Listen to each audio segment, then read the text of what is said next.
بسم الله الرحمن الرحيم.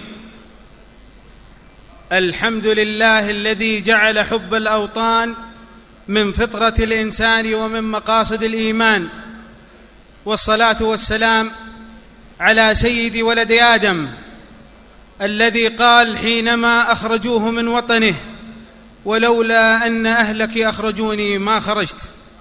وبعد،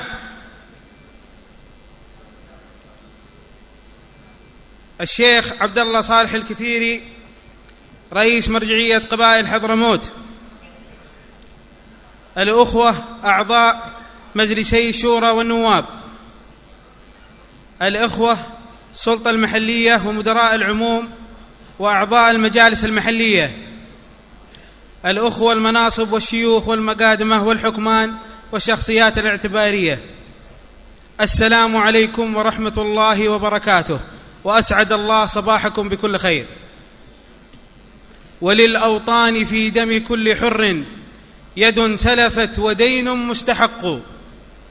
باسمي ونيابة عن اللجنة التحضيرية لتدشين يوم حضرموت الوطني والذكرى 9 لانطلاق الهبة الحضرمية، نرحب بكم في هذا اليوم المبارك، يوم العزة والمجد والشموخ، اليوم الذي توحدت فيه حضرموت بكل قواها وأطيافها ضد الظلم والطغيان والتجبر، وأعلنت فيه حضرموت للملأ بأنها لن ترضى أبدا إلا أن تكون قاطرة لا مقطورة.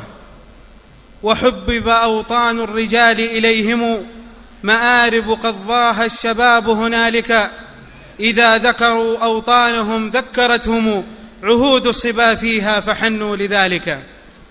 الحاضرون جميعا، إن قاطرة حضرموت في سعلها لاستقرار قرارها وتمكين أبنائها إداريا وعسكريا قد انطلقت ولا عودة إلى الوراء.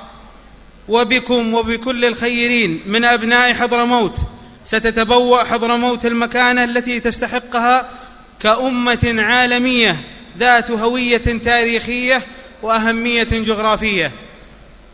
ولا ننسى في هذا اليوم المجيد، يوم حضرموت الوطني، من كانت لهم بصمات فيه ما وصلنا إليه اليوم وقضوا نحبهم وهم على العهد ولم يبدلوا تبديلا.